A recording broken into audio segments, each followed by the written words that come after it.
Good evening, everyone. Thank you very much for joining us. I'm Robert Colville. I'm the director of the Centre for Policy Studies, and with me is an extremely distinguished panel to discuss the issue of free trade, and in particular to explore the idea that trade is no longer just about between nations, but between places. That the flows of trade.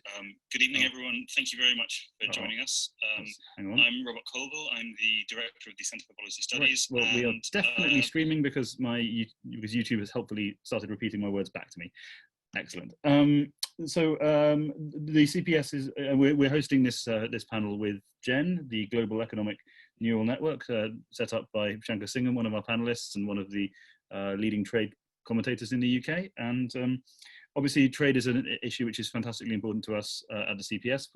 Before everything happened, we were planning to have our annual Margaret Thatcher conference at the Guildhall on the issue of trade, which was going to take place next week, but alas, no. Likewise, Rishi Sunak's Free Ports proposal was something that he developed with the CPS, and that we've been supporting for several years. So this is an extremely exciting event. And I will now stop talking and hand over to our panel. Shanker, I've mentioned.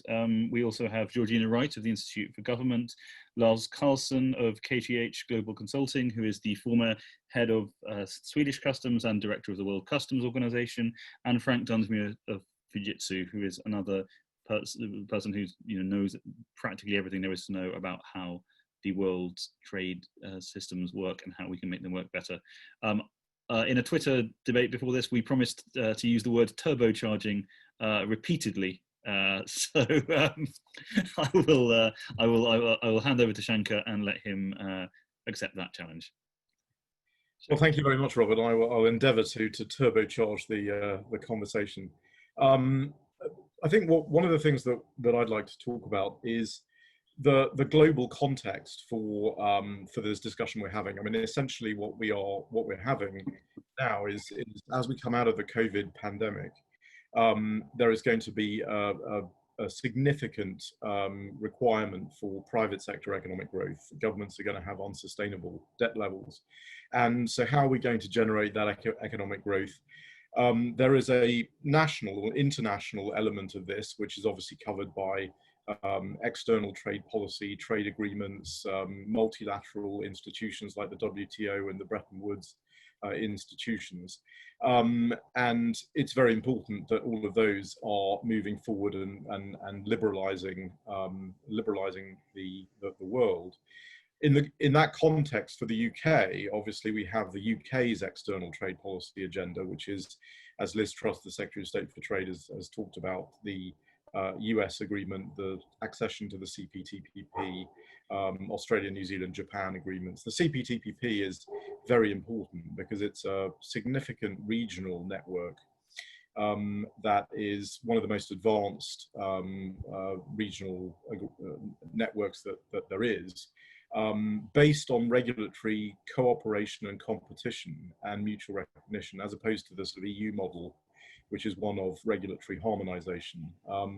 So we have these things going on in the UK, the UK's trade policy. We have countries that will need to ensure that their regulatory systems and their economic systems are pro-competitive and remove behind the border barriers and market distortions from them. We also, and this is what's interesting about this particular discussion and the work we're doing at GEN, is increased focus on subnational developments and economic development opportunities. And you mentioned, Robert, the Freeport agenda and Rishi Sunak's work with CPS, and obviously he's now the Chancellor here in the UK. The Freeport agenda is an opportunity, I think, for the UK to turbocharge its entrance into this kind of world. We have a world of global supply chains, global value chains, nodes and networks on these value chains that are connected by trade highways. And the countries that will succeed are the ones that have the most or more than their fair share of those nodes networks. And there is an emerging sort of Premier League of these places. Now, there are many of these places that we know, the kinds of global cities like London and New York and so on. And to some extent, the more recent ones like Dubai, Abu Dhabi, Singapore, Hong Kong, etc.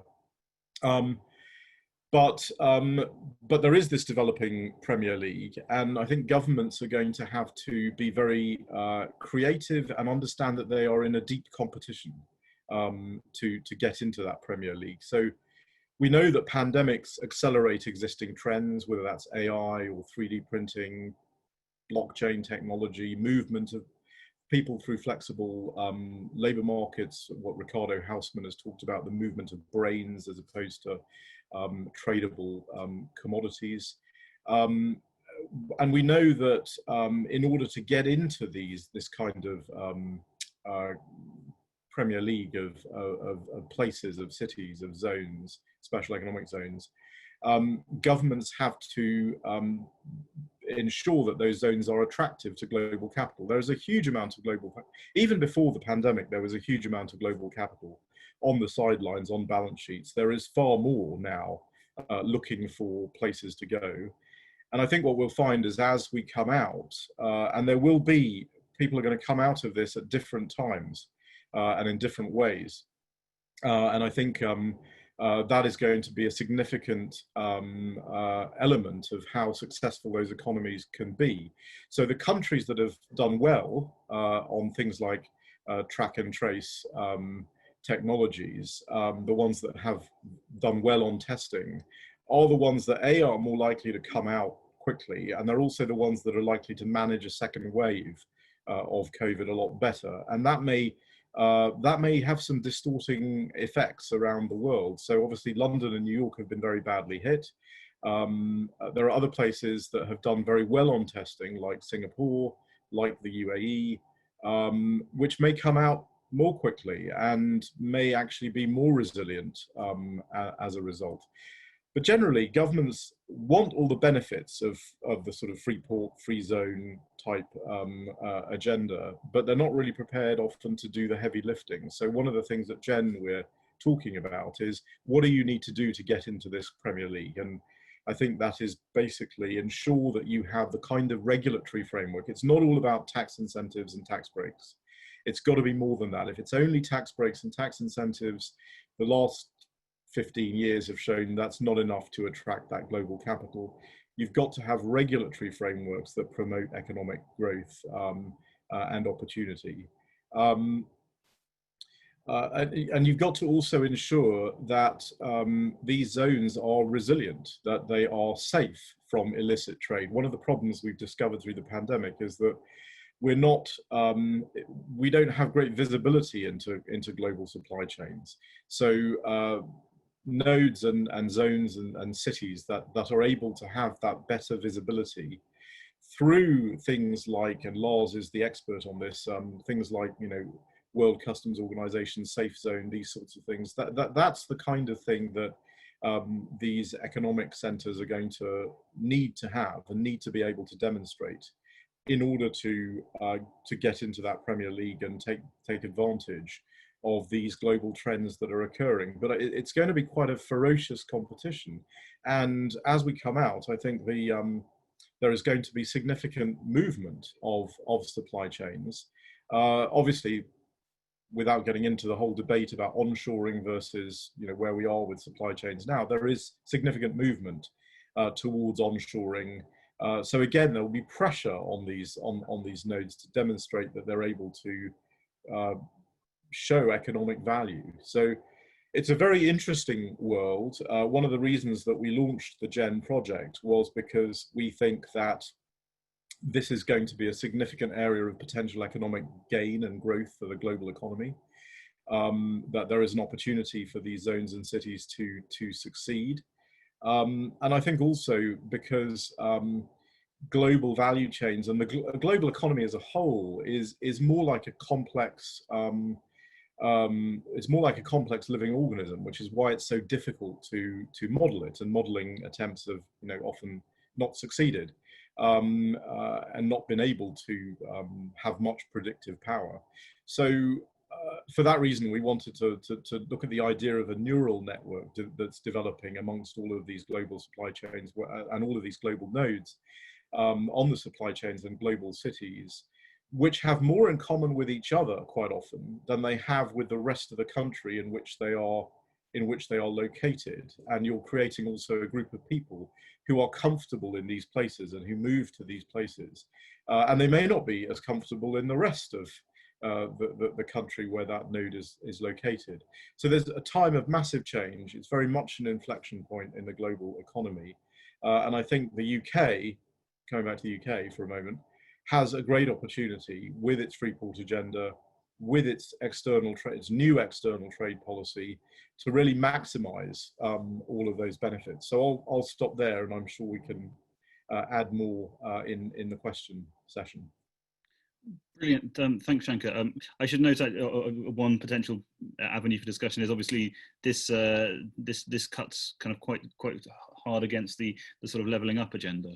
Just the idea that there are places which are global hubs and that you need to invest in them.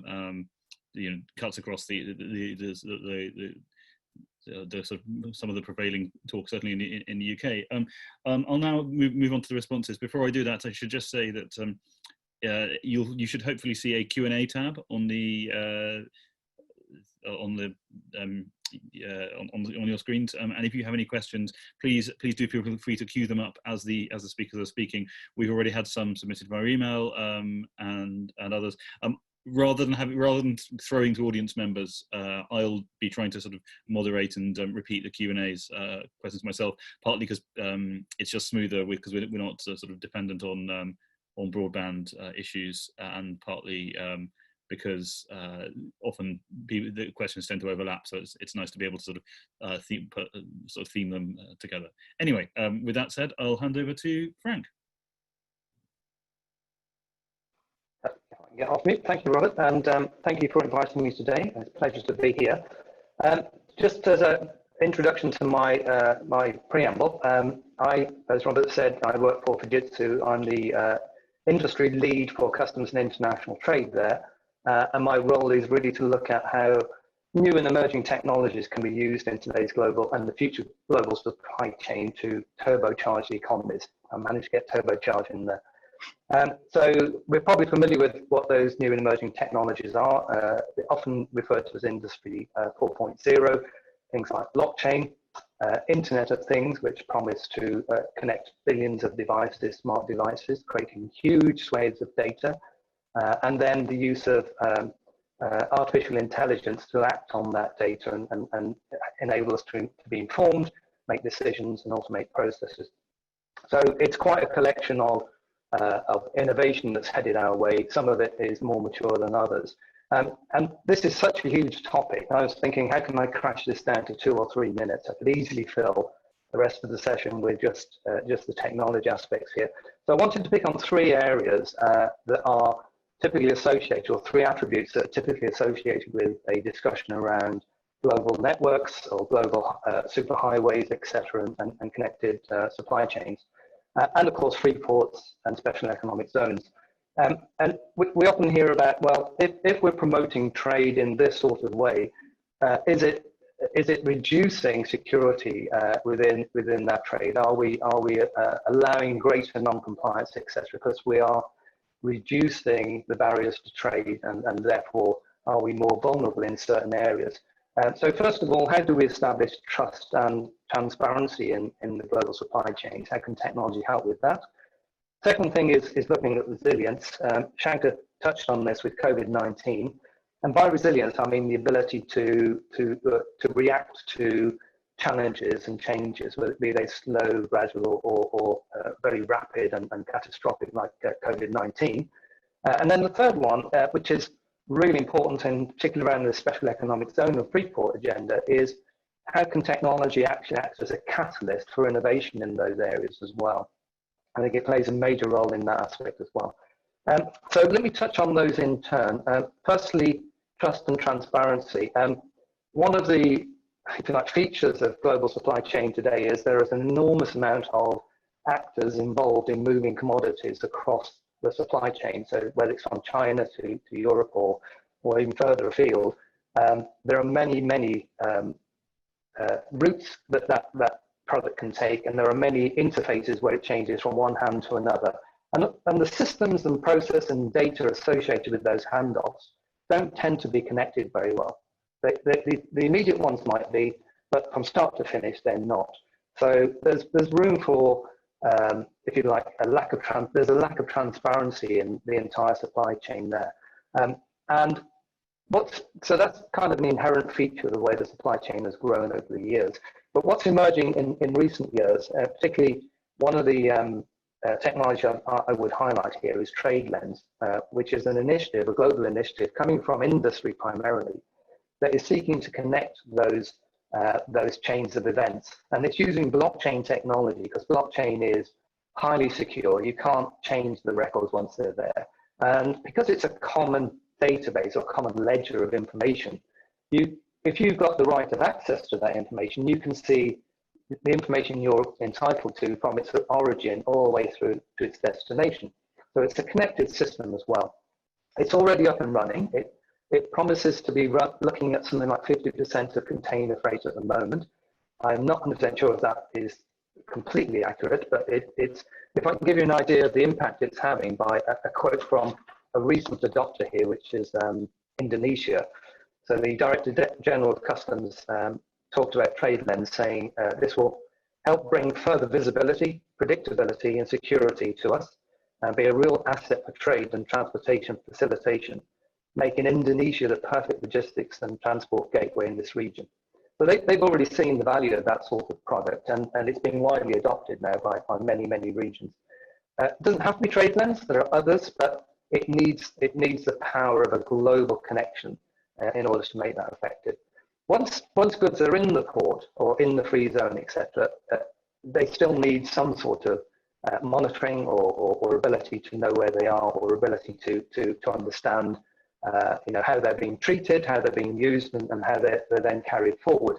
And again, I think Shanker touched on this as well. So there are many track and trace technologies that are well out of their infancy now, and using a consistent approach within these zones, we can actually look at tracking and tracing and monitoring, particularly highly secure or valuable items in a very informed way. So all of that aspect, if you like, of the trust and transparency within the supply chain is I think, reaching a very credible maturity now, and needs to be part of a strategy for any free zone. The other one I mentioned was strengthening supply chain resilience. So that's a very difficult thing to do, because if anything changes in the supply chain, to be able to react to it, or an event happens, means you need information about the entire supply chain and all of the actors involved. And again, we come back to the fragmentation that's there today. It makes it incredibly difficult for organizations and institutions to react around that. So the promise of innovation like TradeLens will absolutely help with resilience, no doubt about it. The other one that I would highlight is a concept called single trade window, which Lars will be an expert in this area. It is being adopted by many regions around the world, whether it's at a port level or a national level. And this is a system that connects the processes of the supply chain to governments and port authorities. So it's the fiscal part, it's the carriers, it's things like bills of lading, the customs documentation, and even crew details, etc. So information can be much more freely exchanged and processed in a more automated fashion. And again, there are many case studies of this type of concept providing huge benefits. So all of the leading ports will certainly have single trade window capabilities at some sort or another. And lastly, the one that I would say mustn't be overlooked is actually the port itself, or the region itself, the free port or free zone itself. These are hubs of innovation and hubs of where we should encourage incubation. It's a little bit like the concept of, for me, it's a little bit like the concept of the digital nomads that we know about today. So my son works in Lisbon because he's a digital nomad. He works online. He doesn't have to be in an office anywhere. And as long as that region has got the right infrastructure and the right motivation for those digital nomads and those innovators, it will attract that talent in. So free ports need to think, and special economic zones need to think about their incentives education, how they motivate the introduction of more dynamic innovation from technology organizations and startups, etc. And have they got the infrastructure within the port to do that? So do they have the workplaces that are appropriate for these organizations? Do they have the connectivity? Are they invested in 5G and technologies like that as part of the ways to exploit that sort of area? There's some great work from TUM, the Technical University of Munich, in this area, where they are setting up these sort of capabilities within special economic zones to actively promote and encourage that sort of talent and innovation. And that obviously leads to economic growth within not just the region, but for the nation as well. So in summary, there's three points that I really touched on there is using technology, thinking of technology as a way to really challenge head on that trust and transparency issue, to build resilience, which we now know from our experiences, painful experiences, is absolutely fundamental to future trade. And the third one is thinking of how technology investment in infrastructure in zones can be used to stimulate economic growth as well. I'll leave it there. I think you're still on mute, Robert. I am still on mute because my children came in and I wanted to spare you all the sounds of happy little voices. But thank you, Frank. And let me now hand over to Georgina. Thank you very much, Robert, Margot and Callum, for the invitation, and obviously to all of you for listening in. It really is a pleasure to be with you. I'm going to try and sort of turbocharge some broader thinking about sort of what government should be thinking about when thinking, designing these free ports. For those who don't know, the Institute for Government is an independent, non-partisan think tank that really strives to make government more effective. But prior to that, I was at Chatham House looking at questions of foreign policy and global trade more generally. So I agree basically with what the panelists have said so far and what Robert outlined at the beginning. You know, Brexit is an opportunity, or should be an opportunity, for the UK to do things differently domestically and internationally. And, you know, these are some of the sorts of conversations that we should be having. But obviously, you know, the conversations around Freeport don't take place in isolation.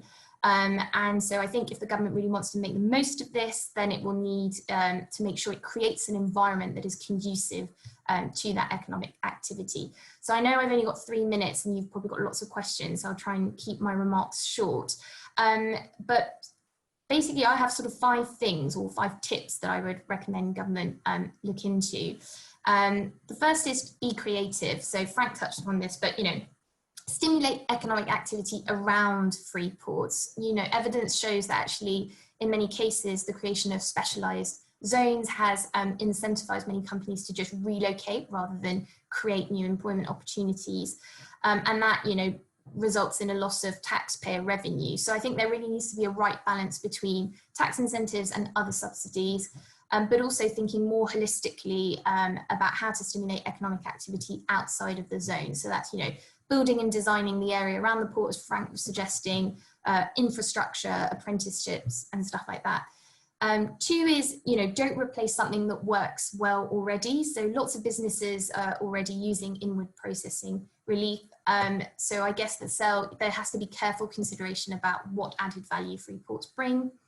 The 3rd is, do put in place something you said you would do. So I'm specifically here touching on the domestic state aid regime. So I know the Chancellor, well, before he was Chancellor, when he wrote the report, talked about sort of EU state aid rules constraining the UK's ability to make the most of these free ports. And actually one of the sort of arguments that came across very strongly in the report was just how cumbersome it was to, you know, write to the Commission, get a state aid clearance, exemption, etc., etc. And so, I mean, my question, perhaps that's a very Institute for Government approach, is, you know, what does that state aid, domestic state aid regime look like? What do those clearances look like? You know, what's the process in place? How would businesses go about it? I think these are the sorts of questions that many businesses are asking clarity on. And of course, the Conservative Party in its manifesto committed to a new domestic subsidy regime. So I think the real question is what that looks like. The 4th tip I would give is sort of think of the broader picture here, and in particular how free ports interact with FTAs. So we know on the 19th of May, the government published its global tariff schedules.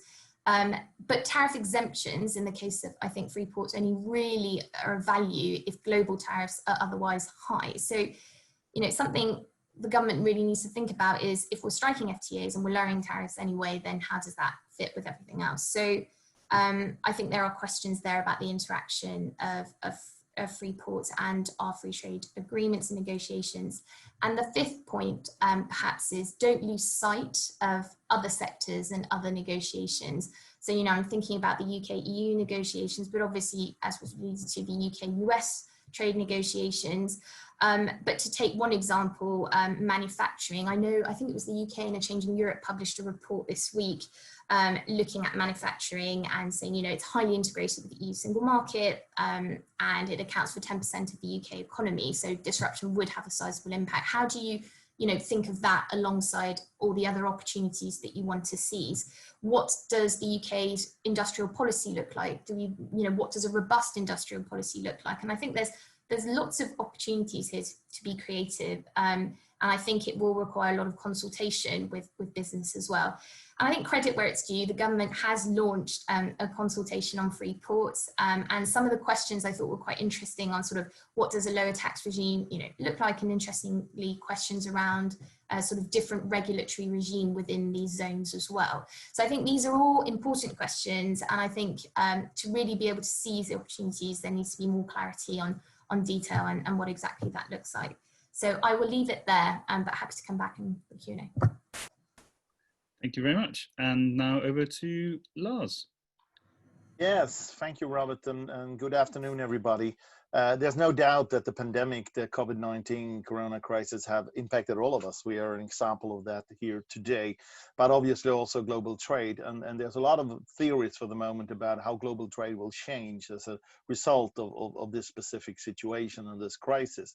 And there's even talk about deglobalization and a lot of other type of trends. I'm not so convinced, though. I do think there will be changes. There will be a focus on moving to some extent from just in time to just in case, where there will be a need for a plan B and for more predictability and compliance in the trade, moving some of the goods closer to markets and so forth. But the underlying trends, the underlying global trends and mega trends will be the same. Globalization will still be there.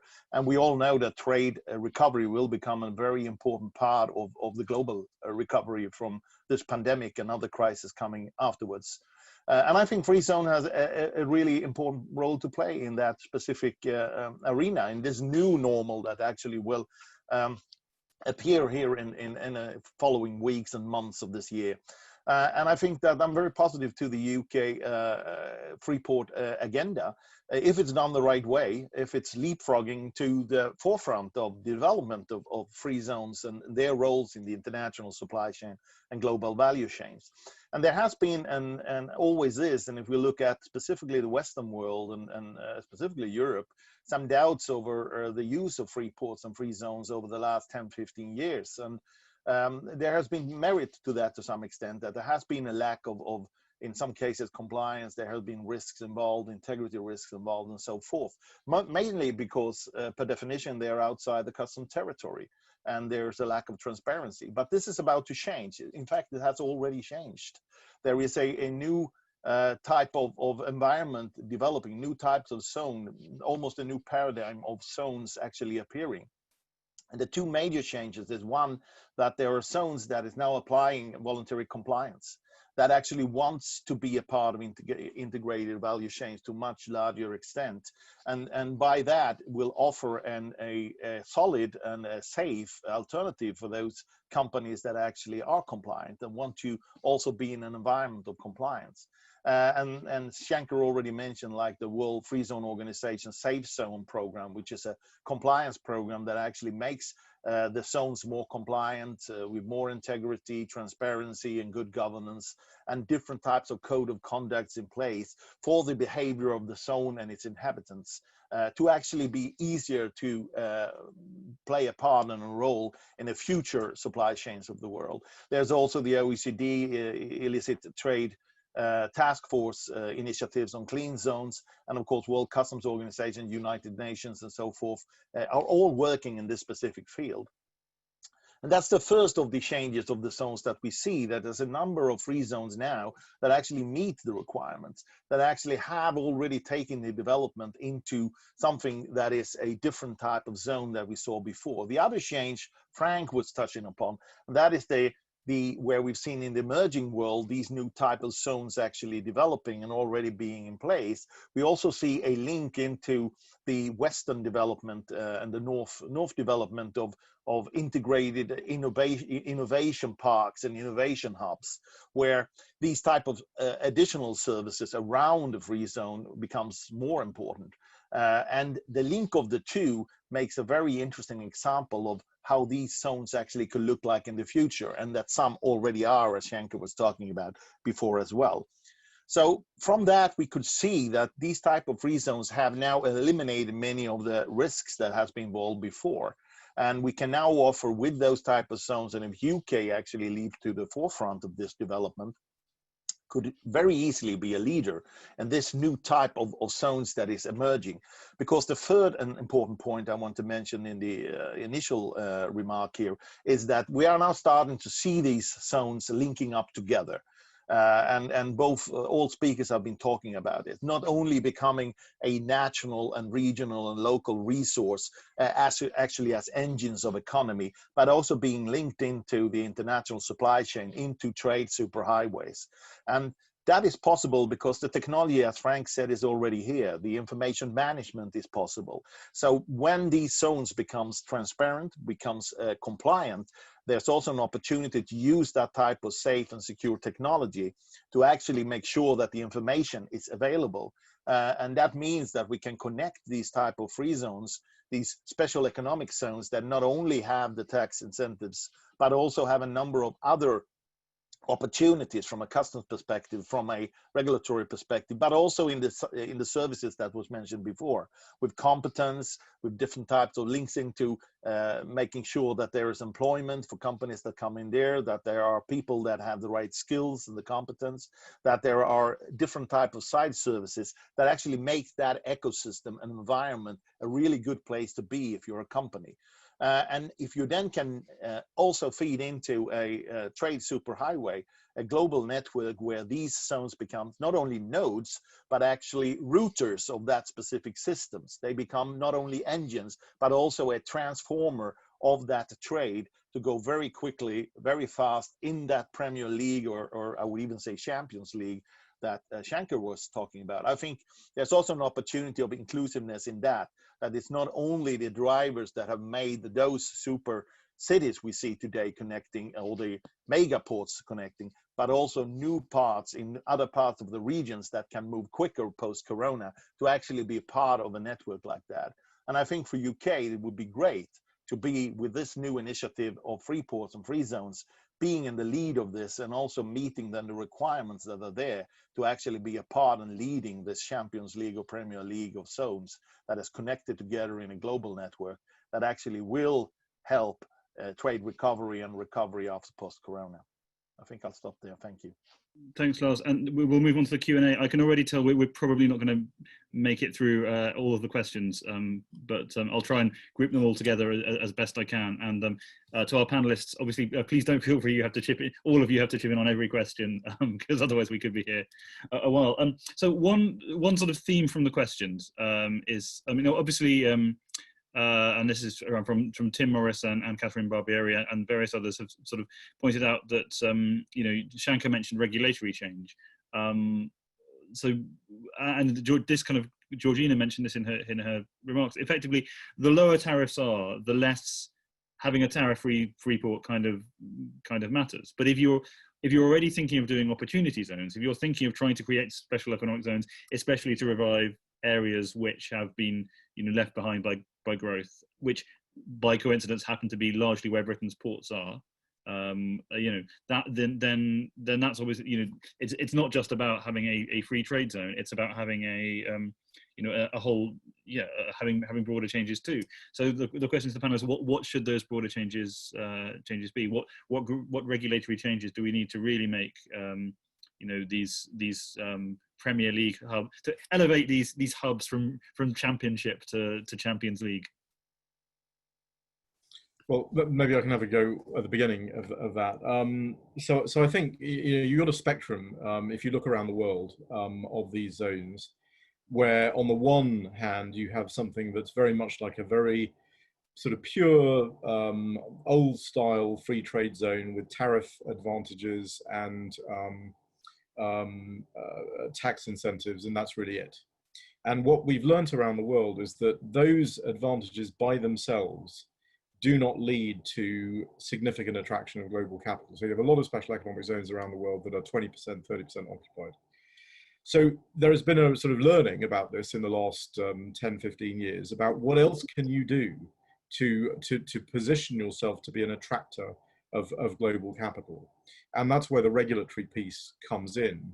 And the more you're on that side of the equation rather than the pure tax incentive side of the equation, the more likely the growth you're going to see is sustainable, the more likely you're going to get long-term investment, and the more likely the investors will actually contribute to economic growth in the surrounding region and even the surrounding country. So what you want to avoid is the sort of Intel Costa Rica kind of example, where Costa Rica gave Intel a 20-year tax holiday. The moment the tax holiday ended, Intel immediately left the country, leaving Costa Rica with a huge hole in its budget. So this is to be avoided.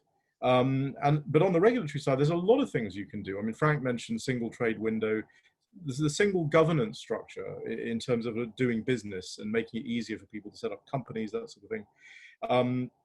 Particularly for developing countries, that is a huge thing. That if you can offer that, then you will kickstart an enormous amount of economic growth. In the UK specifically, I think it's things like planning. I mean, there are things that we can do on planning where we have recognized problems in the UK economy. So the way to build the regulatory structure is to see where are your problems, where are your regulatory barriers, where are the things that cause problems in the nation. Maybe you can do some experimentation and do some things differently in the zone that as opposed to in the national environment.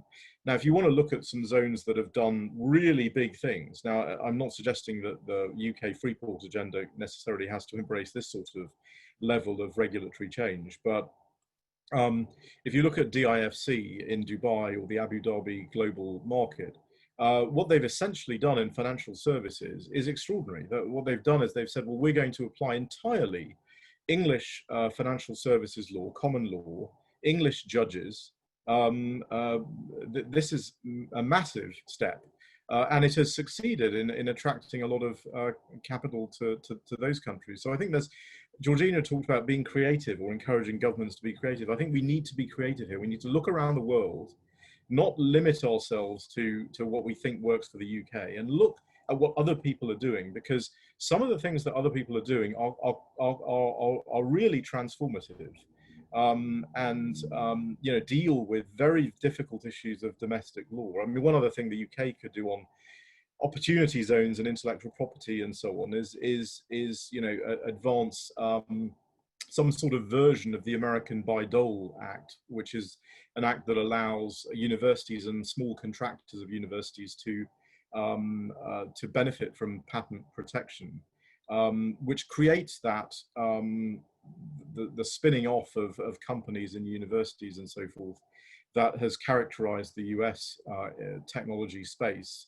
We can perhaps do some of that in some of our opportunity zones if we allow them also to be innovation zones. And I think if you do, the more of that sort of stuff that you do, the more the levelling up agenda is not negatively impacted by these kinds of developments. That in fact, quite the reverse. What happens is you grow the whole region and you give economic opportunities that frankly would not have come to the country at all but for the zone, and will then spin off opportunities for others.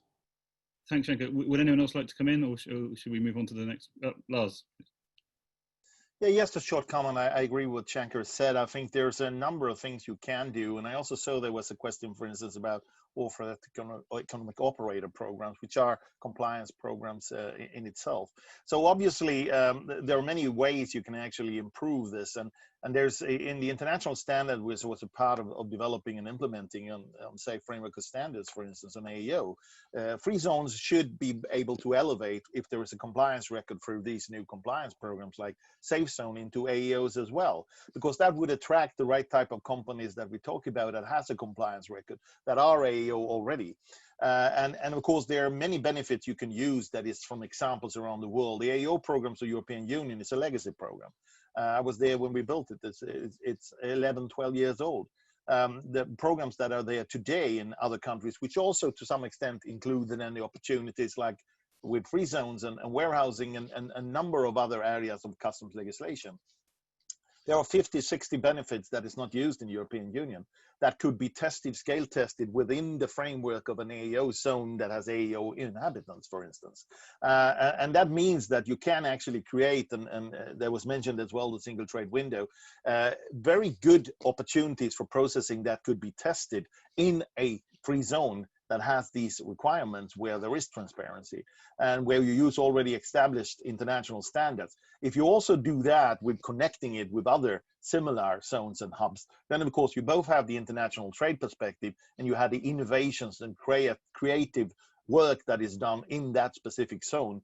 Then you have the best of two worlds, and you can both create predictability, which is what private sector needs most of all. And secondly, you can also create the opportunities and new ways of having regulatory regimes there that are simplified, that makes decisions on what you're going to do with your goods later in the process in some extent, which again help you out as a trader. So there's many things you can do within the framework of this. And I agree with Shanker, we should be creative, innovative, and use examples from other places in the world, also in UK, and then take it to a new level.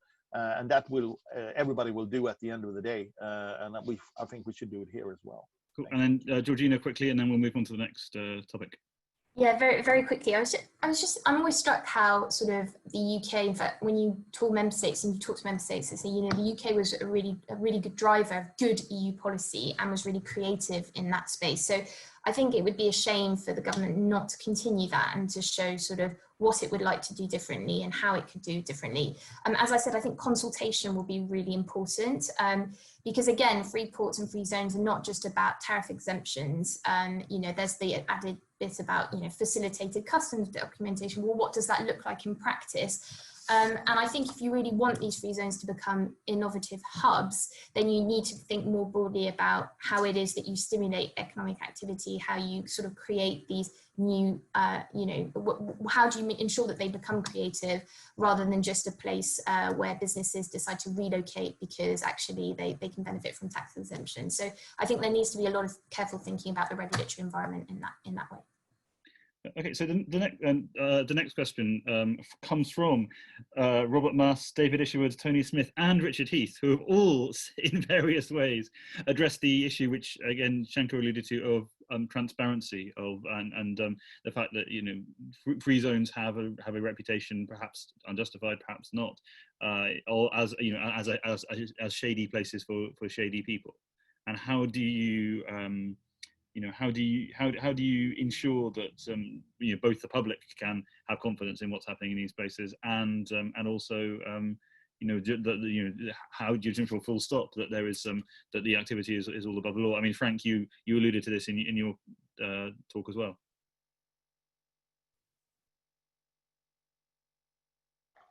Sorry, maybe if I just do an initial response to that. So I think there's a number of levels here. First of all, it's very difficult to know to what degree there is, you know, challenges with some of the compliance, etc., within free ports. It's difficult to measure, but the ability for the new emerging technologies to take that head on and create that transparency will make a step change in addressing some of those challenges. That's not the only aspect, though. You know, as well as having confidence that we are really aware of what's coming in and how it's being treated and that it is compliant, etc. There is also, you know, the illegal behaviour, as it were, that uses even with the compliance that you know, that operates, etc. So we see that in all ports today. I mean, Antwerp at one point was, you know, subject to all sorts of drug trafficking issues because of buying operators within the ports and getting them to to cover the the tracks of goods and in a covert manner. So they were following processes, procedures, and complying. So there's a whole wealth of processes that need to be looked at here. And I think we wrote a pre-port consultation, and a significant part of that was how do you look at security within the port itself as well. And again, being a technologist, there are technology innovations that are very much here today and emerging. So our friends like smart cameras, smart devices that look for patterns, look for unusual behaviours across huge areas, are taking more and more, more and more credibility in the marketplace, becoming more effective. And drones. Now, drones are a little bit of a challenge when it comes to the ports because they tend to be windy places, but we mustn't underestimate that. And some ports are even using underwater drones to actually look at behaviours there as well. So there's a whole wealth of things we can do, but I don't think technology in itself is the answer. You still need strong legislation and a strong presence in the ports as well. I should clarify for those who aren't familiar with the technicalities, special economic zones, just because they don't have tariffs doesn't mean they don't have laws. They are, you are still within the legal kind of ambit of the host country. Lars. If I may, I think you're absolutely right. The problem that has been, because again, we all know that we talk about the global supply chain here, international integrated value chains, and free zones have by definition been very difficult to get into to be integrated in these zones because of the issues that we were talking about and the questions that were asked. And the problem has been we haven't segmented them. We have segmented every single part of the supply chain before based on compliance and risk. We haven't done that with free zones. There's no reason why we shouldn't. And that process, as I said, started 3-4 years ago. In my career, 35 years in customs, I saw free ports as a big problem and challenge. I don't do that anymore, because what we need to do and what is about to happen with these initiatives from World Free Zone Organization, OECD, and others, is that you actually segment zones. They're voluntary zones who would say, okay, I want to be transparent. I want to be a part of the supply chain, and they go voluntarily into compliance programs with a code of conduct that shows exactly bookkeeping, what is going on, what is going in and out, using the technology Frank is talking about. And when you show that standard, you can also get a certificate of proving that, but it's an ongoing process. And you have different type of whistleblower systems. There are magnificent ways of actually making sure that it is a transparent compliance zone. That in itself is an advantage, because you create then an offer and an opportunity for those who are compliant, want to be in a compliant environment, to actually go to that zone instead of another zone, make them more compatible and competitive. And that means, of course, that in itself, that will drive the process of removing these risks, because people actually go to the ones that are compliant, where you can do more of these things we are talking about that are benefits of zones. And this is not a vision for the future. It's already existing. These are programs like the Safe Zone, as I said, that already exists. And zones are starting to meet those requirements. And when they do, we will get the transparency and the compliance in the zones. And for me, of course, as working with what we are working with, that's great, because that means that traders can actually choose if they want to pay a little bit more to go into a zone that actually works better. But by the way, you also get more back from, more benefits from being a part of. Then, of course, you have an opportunity, you have an offer. And that will certainly, again, segment the zones based on risk, based on different things, and these indicators of compliance, and make them better. And that is where UK and many others should go. And that's how we create these trade superhighways that we talked about. So quite a few questions in the UK context about trade, about sort of about leakage. How do you avoid special zones or trade zones becoming sort of merely diverting activity to them? Although you might say that in the UK, diverting activity to these areas is kind of the point of it. I mean, Shanker, you touched on this in your remarks, making with your point about tilting the balance more towards regulatory incentives rather than just basically bribes to manufacturers.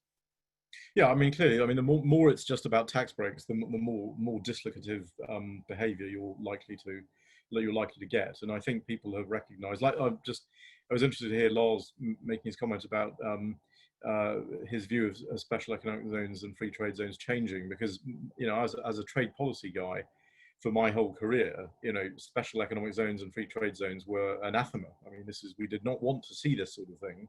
We wanted countries to liberalize. We wanted countries to actually, improve their regulatory environments and lower their distortions and barriers. But what we found was that actually it's very difficult for countries to do that quite often. And instead of being a barrier, an impediment to that, actually the special economic zone, free trade zone, sort of the broader concept, not the old sort of industrial free trade zone with tax breaks, but the newer iteration of what they are, actually was helping countries, particularly some of the emerging markets and some of the developing countries.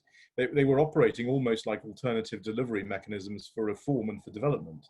So that's sort of the global picture. On the UK side, there are lots of zones around the world that have experienced this same thing. I mean, they don't want to be rich, successful enclaves in very poor countries. So what they've done is look at ways in which the benefits of the economic activity can be spread to the local region or the country as a whole. And they've looked at things like creating healthcare trusts and education trusts, where the gains from the economic activity that contribute to the increasing value of the land can be pushed into those sorts of trusts, either through shareholding or through public-private arrangements in terms of the governance structure of these zones, or through special purpose vehicles that involve the government having, or the local area having, some shareholding in the overall zones themselves. There are lots of creative things that one can do to give the people who live in the surrounding area or even larger region a stake. What you want to do, if these are going to be successful, you have to give people a stake and a vested interest in their success. If you do that, then you've insulated them from any kind of attack that it's really just about companies trying to lower their costs.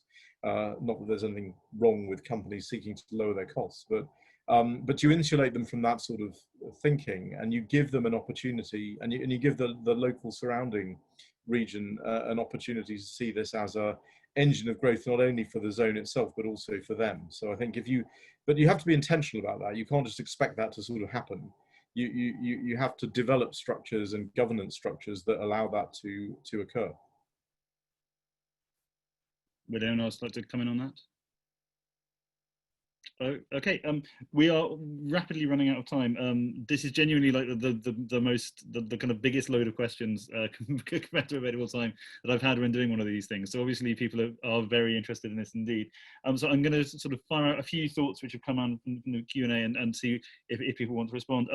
Firstly, to anonymous attendee who asks about airports as opposed to ports. Yes, airports can be free trade zones. The world's largest free trade zone is in fact around Geneva Airport, which is famously landlocked, and also famously has a very large chunk of the world's artistic treasures locked up inside it. A question from James Hayward of the Centre for Policy Studies: are we focusing too much on goods, not services? Question from someone about how this ties in with charter cities, which is an interesting idea. And a couple of questions about the EU negotiations in Northern Ireland and how this ties in with that, and in particular. Someone suggesting, couldn't you flip the idea on its head and have a free zone with more regulation in mirroring the EU's to help address some of the issues there? I mean, I think, Georgina, that's possibly something the IFG is wearily familiar with as a discussion topic. But if any of those spark thoughts in any of the panelists, please do speak up. Well, if I can just sort of pick up some of those goods and services, yes, absolutely, we should focus on services. And whenever goods are traded, it's sometimes forgotten that the barrier between what is a good and what is a service is a pretty blurred line quite often. And there are certainly a lot of services that attend goods trade. So what you would expect to see in these zones and in the free ports in the UK would be an explosion of services around the goods trade, just as you've seen in many other places where you start off with a pure customs logistics kind of operation, and then you build trade finance off the back of that, then you build other financial services products off the back of that, and lo and behold, you have a financial services zone, or you have a financial model with everything else, with the business and the legal and the accounting services that go along that go alongside that. So sometimes you can't really separate them. With respect to the Northern Ireland Protocol, well, I think Lars and I are doing quite a lot of work in this area together. Nothing in the Northern Ireland Protocol, nothing in the EU law prevents a free trade zone operating. You may have some issues in terms of agreement on regulatory type of stuff. But the other point about the protocol is very important. I think sometimes this is not well understood and it's sort of lost in translation. Is that what the protocol does is it imposes the UCC, the European the Union Customs Code, on Northern Ireland, insofar as GB/NI movements implicate EU trade, i.e. for goods at risk, and depending on how the Joint Committee defines what at risk is. So this does not preclude a free trade zone or a free port in Northern Ireland from benefiting from the free ports programme and from, in fact, being very, very successful in their operations to reach not only other markets around the world, but also the EU via Ireland itself. And on charter cities, I mean, obviously, Paul Romer did a lot of work on charter cities. That his concept recognized that the regulatory issues were incredibly important. His solution was essentially to take the Swedish law and apply the Swedish law into a country. And so in Honduras, for example, you would have Swedish law applying inside the charter city. I'm not sure that's entirely feasible.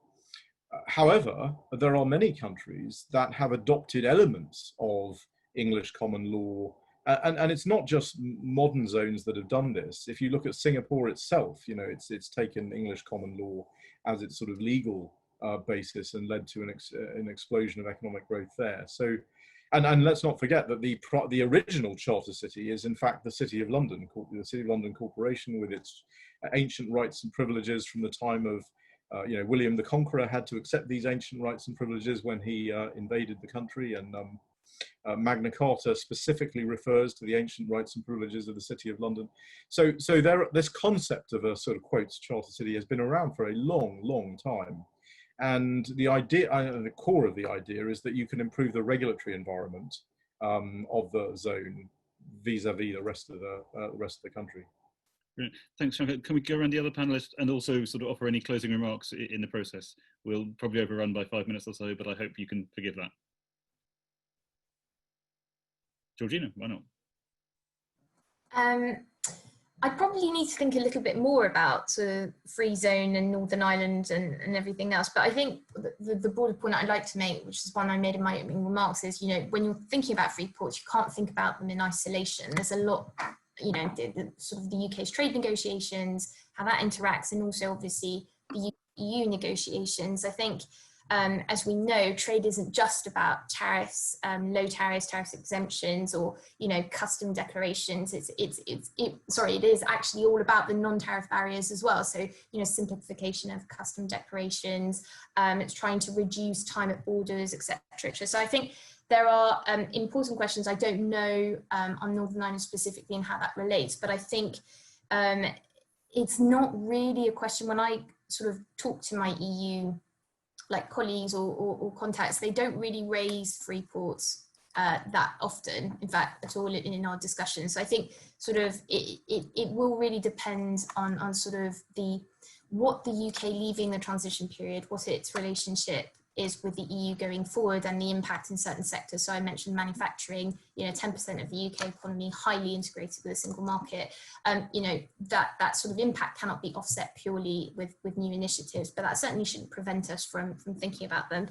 And I think in terms of sort of making sure free ports are innovative hubs, I think a lot of that's got to do with sort of attracting, you know, research, thinking of good research systems, you know, creating an innovation-friendly environment and all of the rest that goes with it. And I think I was particularly struck, Lars, when you were mentioning about sort of some of the examples of and how free ports have evolved. So I would be really interested if you had sort of like an example that you think we should follow, or the UK should be closely emulated, perhaps.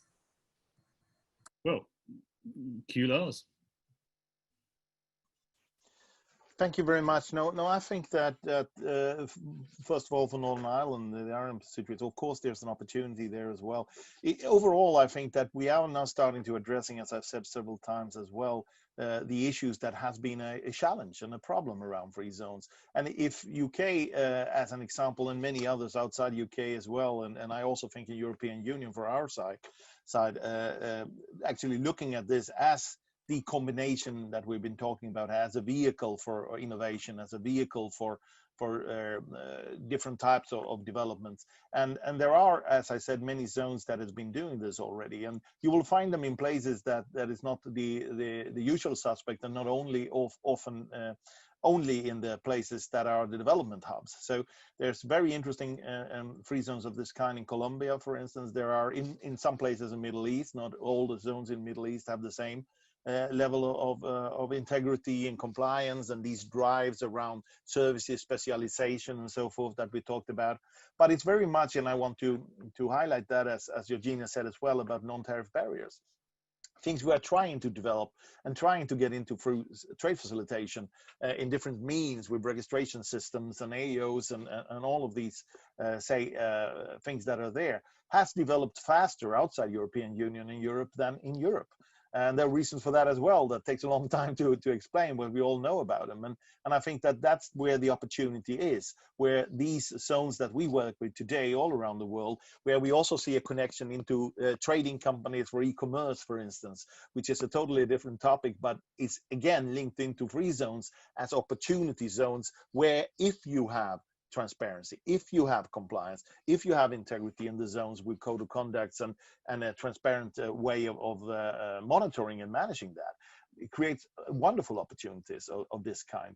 But it needs to be on that level, and I think that that's the best advice I would go away with from this specific session, that there is an opportunity here for UK to take the forefront here, to learn from the best zones that are there, and the best examples. You can never, as in any capacity building issue, actually find something and copy paste it. What you need to do is develop it, as Shanker said before, from the environment you're in. But I think that there are elements there that could take UK and the UK zones very much to the forefront of this development, and doing that would actually have a chance of already making the recovery of the economy much better. There's no need for extra energy here. The energy is already in these zones and in these nodes and in these superhighways. Technology is there to make them safe and secure. So let's use that energy correctly. Thank you. And Frank, any closing thoughts? Just very quickly, yes. On the topic of Northern Ireland, I think obviously the imperative there is how we square that circle of the Northern Ireland protocols in such a way that Northern Ireland as a region is able to continue to trade as unhindered as possible into both the EU and the UK. Once we've managed to get through that agenda, then I think there's a very strong case for the promotion of free ports in that region to further accelerate its opportunities in terms of boosting trade and the economy.